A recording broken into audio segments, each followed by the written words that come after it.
pengalaman justru keunikannya dari UPH salah satunya adalah gabungan di antara hal ini ya, termasuk juga antara departemental. Kali ini kita mulai memasuki ya topikal yang biasanya kita hanya dari penyakit dalam saja, tetapi ada satu keunikan nampaknya sekarang ini, dan ini adalah salah satu hal yang tidak dimiliki mungkin oleh fakultas yang lainnya, di mana ada kekuatan dari tim bedah saraf, sehingga tadi kasus-kasus yang semestinya memang banyak, tetapi memang kita jarang ditemukan di dalam praktek sehari-hari. Nah, bersyukurnya karena ada Prof dengan tim TBS, nah kasus-kasus yang berkaitan dengan ada sesuatu yang adanya di kepala ini, terutama adalah master hormonalnya ini sendiri, menjadi hal yang patut kita bisa pelajari bersama. Nah, kita akan coba lihat di sini, ini ada pituitary atau kata lainnya adalah hipofisis ya. Kita akan lihat dari medical perspektifnya. Jadi kalau kita lihat di sini, ini ada tempat yang tempat dudukannya gitu ya. Di sini kita tahu yang namanya sella turcica atau ada Turkish saddle ini tepatnya. Tetapi di sini ada satu bagian penting dari otak ya, yang bentuknya seperti kayak buah gitu di sini. Dan ini adalah di bawahnya talamus. Jadi hipotalamus. Ya, jadi di sini yang gambaran yang kecilnya ini ternyata dia mengandung sesuatu hal yang luar biasa. Nah, kalau kita melihat yang hal demikian, apa sih yang sebenarnya diperankan dari si hipofisis ini ya, atau pituitary ini? Nah, kalau kita lihat, selanjutnya ini kita akan melihat bahwa ada dua bagian, anterior dengan posterior, dan dua-duanya ini memegang peranan yang sangat penting ya.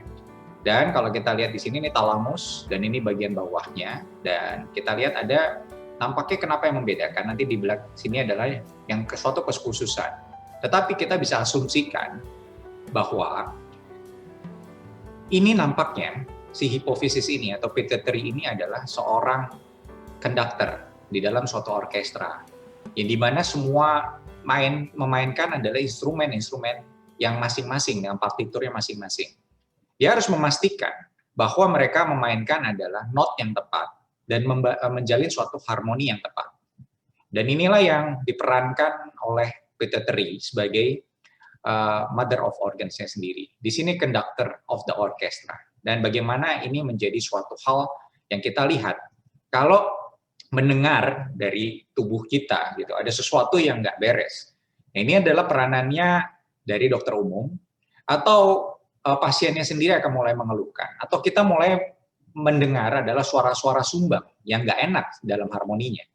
Dan ini konduktor itu adalah memainkan peranan, dan yang diatur nih alat-alat musiknya banyak gitu ya. Ini adalah endokrin atau hormonal target. Jadi kelenjar-kelenjarnya itu banyak ya. Ada satu yang pertama adalah kita lihat yang di bawah leher, pertama adalah thyroid gland ya.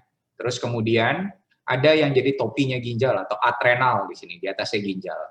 Terus kemudian juga ada hal yang lain-lain. Jadi ada pertumbuhan, ada tulang segala macam yang diatur dari sini. Kemudian juga ada dia mengatur lewat dari livernya sendiri ya. Kemudian juga ada yang satu kekhususan di mana dia akan mempengaruhi organ-organ reproduksi. Oke, jadi kita lihat ini adalah bentuk orkestranya yang akan diatur oleh mereka. Maka kalau kita lihat umpamanya kalau kita di UPH sendiri ada orkestranya sendiri yang harus ngatur ya. Salah satunya nanti adalah guest lecture kita yang akan memberikan bagaimana untuk merorkestra ini kalau memang dia ada sesuatu gangguan ya. Nah, kita lihat di sini bahwa ada anterior dengan pituitary, anterior dengan posterior. Anterior itu tadi yang sebagai, kita akan lihat dari tiroid ya, dan adrenal, kemudian ada growth hormone, follicle, dan kelainan-kelainan ini sesuai dengan kelainan-kelainan apa yang akan terganggu di sininya. Dan kelainan-kelainan yang dia menjadi overfunction, ini adalah functional gangguan secreting tumor ya nantinya. Nah, di posterior sendiri juga ada dua hal, yang di sini vasopressin dan oksitosin, dan satunya lagi vasopressin dan oksitosin. Oke, kalau kita lihat, ini menyederhanakannya saja, bahwa kok banyak ya hormonnya, tetapi kalau dilihat di sini ada ini yang hormon-hormon mengatur tentang vital, kehidupan ya. Jadi di sini mereka yang berespon terhadap stres hormon, itu adalah TSH dan ACTH sendiri ya. Dan ini adalah urusannya dengan metabolik ya. Dan bagaimana kita berespon terhadap stres. Dan kemudian ada satu juga yang mengatur terhadap pertumbuhan. Ya, ini adalah growth hormone, di mana dia mengatur tulang, soft tissue, jantung, dan pertumbuhan yang lainnya. Kemudian juga growth hormone ini berkorelasi dengan adipose tissues, dan ini adalah memiliki metabolic action-nya sendiri. Dan ini juga bisa berespon terhadap respon terhadap stres. Kemudian kita lihat di sini ada kekhususan tersendiri. Ini adalah bagian yang mengatur tentang reproduksi. Jadi reproduksi sendiri sudah diatur dengan adanya suatu master gland yang hormonalnya. Ini ada LH dengan FSH. Ya, kita untuk hormon perempuan dan hormon laki-laki yang sebenarnya ada, cuma kadarnya saja berbeda dan organ targetnya yang berbeda, di mana wanita ini adalah ovarium dan pada laki-laki adalah testis. Ya, dan ini yang diatur oleh si anterior pituitary ya. Dan ada yang belakang bagian yang tidak luput, ini adalah bagian yang salah satunya ketika seseorang ini ya, terutama ibu-ibu yang harus menyusui. Maka di sini ada hormon yang khusus sendiri yang namanya prolaktin. Ini adalah hal yang unik sekali, tetapi nanti kalau kita lihat nanti gangguannya justru dari semua adenoma, salah satunya adalah yang dominan adalah prolaktin noma. Ya. Nah, kita lihat posterior di bagian belakang ini aturannya adalah mengenai untuk urusan air ya. Terus kemudian tekanan. Jadi ini yang agak unik. Ini sebagian adalah dia memiliki nerve-nya ya. Jadi di sini adalah bagaimana yang depan ini adalah purely adalah hormonal dengan pulse-pulse yang nanti disekresikan. Tetapi di sini ini lewat dari persarafan. Ya, dari persarafan kemudian masuk ke dalam sistemik yang kita lihat ada di sini adalah vasopresin dan satu lagi hormon yang penting sekali ketika persalinan yaitu adalah oksitosin dan ketika menyusui. Dua hal ini adalah yang menyokong kehidupan kita. Dan kalau kita lihat di sini, maka kita akan melihat kelainan-kelainan di dalam tumor tersebut, di dalam si kelenjar pituitary itu sendiri. Gitu. Jadi dibagi menjadi kalau dia ada yang tumbuh, kita akan lihat dia tumbuhnya kecil, tumbuhnya besar atau yang besar sekali. Nah, uniknya adalah yang patut diingat adalah ketika kita lihat di sini, ini masih berada di dalam tadi, di dalam saddle-nya itu ya, di dalam intraselularnya sendiri, dan kebanyakan kalau mikroadenoma, ya kita harus lihat adalah apakah ada function yang meningkat. Ya, jadi hormon eksesnya ada atau tidak. Atau kelainan yang berikutnya adalah kerusakan. Ya, contoh pada apopleksia pituitary ini biasanya terjadi ada depan hypopituitarism. Tapi kalau ini masalahnya itu ada kerusakan kalau dia memang ada perdarahan. Tetapi pada di sini ini jarang sekali karena dia enggak ini. Jadi yang kita sering lihat adalah hormon ekses ya. Tanpa ada pelebaran yang sangat besar. Ini adalah biasanya mikroadenoma. Sedangkan makroadenoma di sini kita bisa melihat tekanan yang begitu besar gitu ya, sampai kadang-kadang adalah gangguan pertamanya adalah mata, penglihatan. Terus dari keluhan-keluhan yang lain yang biasanya ditemukan, baik itu maupun ke dokter umum, itu keluhannya adalah keluhan metabolik yang rasanya adalah lemas, letih gitu ya. Dan kemudian mata mulai mengalami gangguan atau memang pandangan, lapang pandang yang mulai terganggu. Ya, kalau dia yang besar sekali, maka ini yang biasanya dimurkan dengan sakit kepala atau gangguan neurologik yang lainnya. Dan kita lihat di sini, kalau dia kecil masih ada tetapnya masih di dalam saddle ininya. Dan secara anatomikal nanti untuk pendekatan surgicalnya, Prof yang akan lebih jelaskan. Ini yang makroadenoma, di mana mulai ada tekanan, di mana function-function dari pituitary juga mulai akan terganggu. Di sini bisa kita mulai tanyakan dari anamnesis, terus kemudian temuan-temuan sign-sign yang ditemukan dalam pemeriksaan fisik maupun dengan lab-nya kita akan lihat bahwa bagaimana fungsi-fungsi itu mulai ada terganggu. Ini yang besar sekali. Sehingga gangguannya lebih dominan untuk gangguan ada persarafan mata dia di bawah situ. Dan ini adalah salah satu yang paling sering. 50% dari kasus pituitary adenoma ini kebanyakan dialami oleh wanita. Ya, dia ini sebagaimana kita ketahui bahwa protein ini diinhibisi oleh neurotransmitter dopamin. Jadi nanti kita lihat kata kuncinya adalah dopamin dalam untuk mengurusi gangguan dari hiperprolaktinemianya sendiri ya. Dan ini adalah obat yang kita bisa pergunakan untuk blocking dari hal ini. Tapi tampilannya biasanya adalah orang ini letih, terus kemudian kehilangan libido, ada infertilitas, banyak juga berkaitan nanti dengan teman-teman dari obgyn sendiri ya. Terus ada osteoporotik atau oligomenorrhea, amalektorrhea dan galaktorrhea ya. Ini yang kalau dari galaktorrhea kita akan berpikiran biasanya adalah prolaktin yang disorder. Nah, pemeriksaannya yang menyingkirkan kita akan lihat adalah kadar prolaktinnya dia biasanya tinggi sekali. Dan pasien-pasiennya mengalami gangguan haid ya, biasanya dia nggak haid tadi yang di sana. Dan lebih banyak itu pada wanita. Tata laksananya kita akan lihat ya, biasanya kadang-kadang seringkali yang ditemukan pasien-pasien begini datangnya bukan ke penyakit dalam, tapi kadang-kadang datangnya adalah ke objin dulu gitu ya. Terus kemudian dari objin baru muter-muter ketemu dari ProVK, baru kadang-kadang baliknya adalah ke penyakit dalam. Dan kalau kita lihat di sini adalah obatannya, salah satunya kita bisa menggunakan dua obat-obatan, ada cabergoline yang dopamin agonis maupun juga kita bisa menggunakan bromokriptin.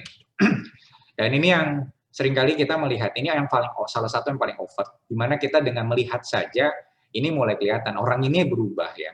Dan di sini adalah penulangan-penulangan yang dimana mukanya dan tangannya nanti yang itunya seperti gambarannya dia nggak bisa tinggi lebih tinggi, tapi dia menjadi lebih besar seperti orang dwarf itu, tangannya gede-gede gitu, mukanya tebal dan ininya. Tapi kalau kita lihat akromegali ini karena tadi ada pengaruh terhadap metaboliknya, seringkali yang kita temukan di penyakit dalam adalah gangguan dari sistemik ya, akibat hormon yang berlebihan. Kita bisa menemukan adanya gangguan dari gula, terus hipertensi, artritis, carpal tunnel syndrome karena pertumbuhan tulang dengan ininya mulai mengganggu adalah kanalisnya sendiri. Dan gangguan sleep apnea, ini yang tadi pembesaran pada tangan, dan perubahan figur, pada terutama yang gambaran di sini, mukanya dari tirus begini berubah menjadi mukanya yang terutama pada bonciknya di sini dengan penulangan di dagunya yang membesar. Ya ini, dan gambarannya kalau dia anak kecil dia bisa menjadi besar, contohnya adalah mendiang dari Andre the Giant, salah satu wrestler yang terkenal waktu itu yang besar sekali. Dan pemeriksaannya kita bisa melihat dengan IF1 dan MRI, dan kemudian juga kita harus singkirkan masalah tiroidnya. Ini yang tadi tangannya bisa berubah dari tangan normal seperti ini jadi tangan akromegali, walaupun dia tidak bisa menjadi panjang-panjang, tetapi ini besar-besar jadinya ya. Dan kita akan lakukan nanti yang di sini Prof lebih untuk jelaskan, kita turunkan ya. Dan kita harus ingat adalah insulin growth factor di sini ya. Kita lihat biasanya diurusin sama penyakit dalam adalah gangguan terhadap glucose tolerance-nya. Seringkali pasien-pasien begini kita akan temukan dengan diabetes ya. Dan kemudian di sini juga, nah ini gambaran Cushing ya, yang seringkali kita jumpai gitu ya. Ini gambarannya Cushing-nya, tapi kebanyakan adalah Cushing yang sekunder akibat orang-orang itu kebanyakan minum steroid ya. Ada pasien misal dengan asma, dia dari kecil konsumsi steroid, maka tampilannya kan seperti ini. Tapi yang benar-benar adalah Cushing disease itu kita ingat bahwa di sini permasalahannya adalah di kepala, karena ada ACTH secreting tumor yang membesar adalah bagian dari pituitary-nya, bagian dari sininya. Manifestasinya adalah tampilannya kita lihat ya, mulai dari mukanya moon face, ya ada buffalo hump, ini ada fat pad yang di sini, kemudian juga perutnya yang membesar, terus kemudian disertai dengan strie ya, strienya khusus di sini. Ya, dia agak warnanya keunguan. Terus kemudian itu kulit-kulitnya menipis ya. Sebenarnya kulitnya lapisan lemak yang di sininya jadi tipis, lapisan ototnya juga jadi tipis, tapi yang gede perutnya gitu ya.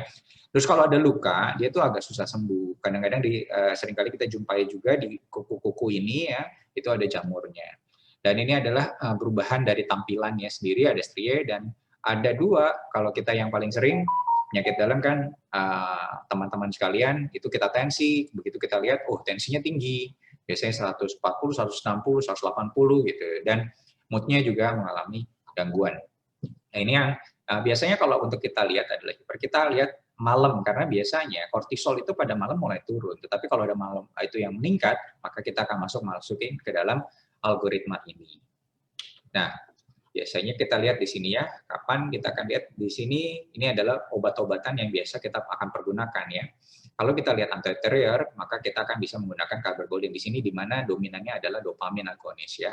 Kemudian kalau di sini somaton analog ya, yang peristaltide atau octreotide gitu ya, untuk anterior pituitary-nya sendiri. Kemudian di sini kita kalau lihat dari adrenal, ini produksi dari adrenalnya sendiri, kalau yang tadi, karena dia berlebihan di sini, maka kita akan blok dengan menggunakan supaya sintesis dari adrenal sendiri kita bisa tekan.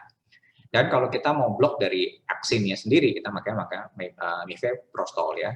Tetapi yang utama kalau ketemu ada tumor secretingnya, maka kita akan rujuk ke tim bedah saraf untuk dokter-dokter bedah saraf untuk ambil masalah di tumornya. Nah, transfenoidnya gitu 80% lumayan mencapai target. Nanti akan dijelaskan lebih lanjut secara teknikal atau approach-nya.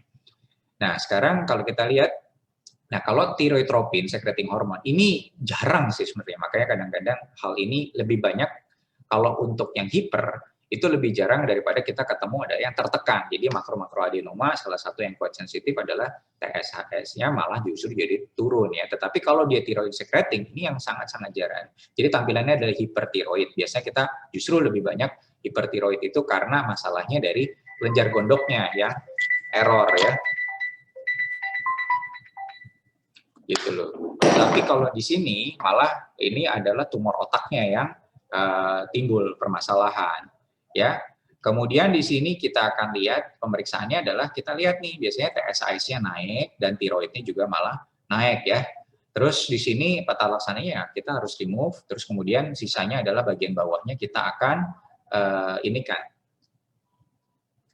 ya dioperasi, kita akan berikan obat-obatan seperti kita mengobati pada Graves ya atau hipertiroid yang lainnya.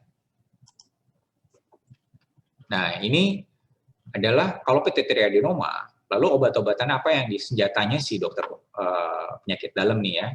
Jadi kita akan blok karena dia banyakkan kerjanya, terutama ini untuk masalah prolactin secreting tumor. Kita akan blok di jalurnya yang tadi dengan adalah dia banyakkan dari sarafnya itu lewat dari dopamin, sehingga kita akan menggunakan dopamin dia di sana kita berikan dopamin agonis supaya untuk menekan sekresi dari hormonnya sendiri. Dan kalau growth hormone juga masih kita bisa di sana. Termasuk juga kan kita tadi yang saya jelaskan adalah blok dari yang titik atas sampai titik yang paling bawahnya ya.